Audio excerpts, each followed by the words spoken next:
Nearly 250 years ago, our founding fathers debated the future of the government. The Federalists wanted a strong, centralized federal government.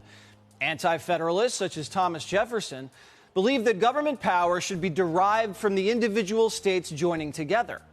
And debates between the two schools of thoughts flourished in town halls and village squares. The topic was so contentious that oftentimes swords and bayonets were drawn. But ultimately, the Founding Fathers found a compromise. Some powers were assigned to the federal government, like regulating trade. Other powers were assigned to the state governments, like education. That's probably true. And other powers were shared, like the power to tax. The federal government has the power to wage war. And under Article 4, Section 4 of the Constitution, the United States shall protect each state against invasion. But what if the federal government fails to protect the states against invasion? Well, the Constitution says the states can protect themselves from invasion when they're actually invaded. It's true. Or face an imminent threat. And the Supreme Court's agreed in several cases, reaffirming the rights of states to use military force in its own defense. You judge with your own eyes if the United States is being invaded. Foreign nationals are breaching our shores by boat and then sprinting through the beaches and just disappearing onto the streets.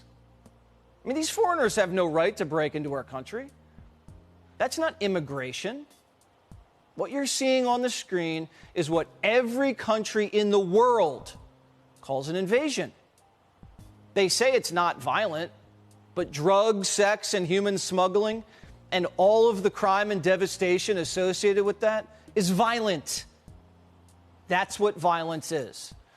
So, why is Biden treating the border like a turnstile for the third world? Where are you going? Oh, San Diego, you? Senegal. Where are you going?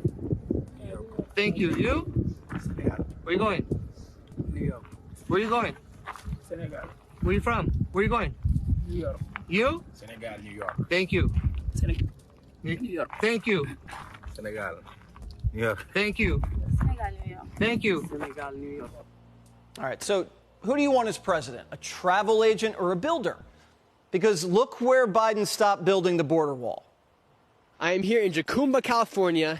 This is the United States. Over here on the other side is Mexico. I'm going to show you how easy it is to sneak across the border. All right, right now I'm in the United States and ahora estoy en Mexico. It's that easy to cross the border. And people are just walking through just like this. Now, the majority of the country believes we're being invaded. 51 counties in Texas agree. The state officially declared an invasion on the southern border. Greg Abbott is invoking Texas's constitutional authority to self-defense. The authors of the Constitution knew there would be times when the federal government would not live up to its duty. And so they empowered states in Article 1, Section 10, the right of self-defense. The Biden administration has really, truly abdicated its responsibility to secure the border and enforce the laws. Texas has a right as a state to stop criminals from coming into our state, to make arrest of those criminals. The Texas National Guard is erecting more razor fencing. The Supreme Court had ruled the federal government had the right to cut the fence, but allowed Texas to reserve the right to throw it back up. And the governor is enlisting an army of farmers and ranchers to lay razor wire along the border. And 25 other states are backing Abbott, sending resources to Texas and echoing the state's right to self-defense. But razor wire won't be enough. Texas Rangers aren't just fence builders. They need to repel, arrest, detain, and deport what they've declared an invasion. But Democrats are now urging Joe Biden to federalize the Texas National Guard. Rip the power away from Abbott and make them stand down. And let the invasion, as it's been declared, continue. Federalizing a state's National Guard has only been used in the most extreme circumstances. It was first used during the Whiskey Rebellion in 1792. It was also used during the Civil War during desegregation and during urban riots. But this time's different. The Democrats would be federalizing a state's National Guard to not protect our citizens. What does the White House say about that?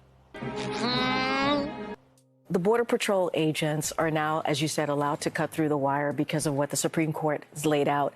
It's unfortunate that we had to go there. It's unfortunate that there is a governor in Texas, Governor Abbott, who has politicized this issue of what's happening on the border. And it's not making people's lives safer.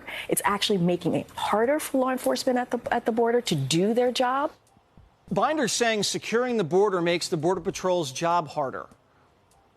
Well, in a way, she's right, because the job of Biden's Border Patrol is to process illegals, not catch and deport them. And what is it about Latin Americans pouring into Texas that Democrats like? If Russian nationals were pouring across the Bering Strait into Alaska seeking asylum, would Biden let them in? Or if Chinese nationals were landing in Hawaii on little rickety ships, claiming refugee status, would Biden allow it? Of course not. Kamala told us what the goal is with Texas. She admitted she doesn't want to stop the invasion. She wants to speed it up. What are those solutions? The solutions includes putting resources at the border to do what we can to process people effectively and putting in place laws that actually allow for a meaningful pathway to citizenship. Process more foreigners and put them on a pathway to citizenship, which means they vote.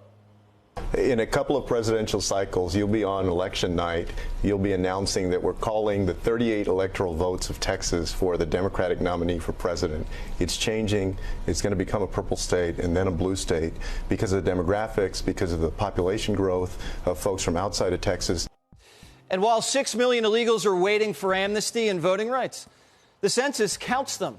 And the more illegals you have, the more money and power the politicians get. Oh, my God. I need more people in my district, but just for redistricting purposes. And those members could clearly fit here. Democrats also want the southern border invaded for crop picking and baby making. We need immigrants in this country. Our vegetables would rot in the ground if they weren't being picked by many immigrants, many illegal immigrants. The fact is that the birth rate in this country is way below replacement level, which means our population is going to start shrinking. And the ratio of people on Social Security and Medicare is going to increase relative to the number of people supporting them. So it doesn't matter that your son drops dead from fentanyl, your schools are overcrowded, your hospitals go bankrupt, and your wages go down. None of that matters. Nadler's tomatoes are ripe, and Texas turns blue. Every state must stand with Texas. Because if we lose that battle, you're next.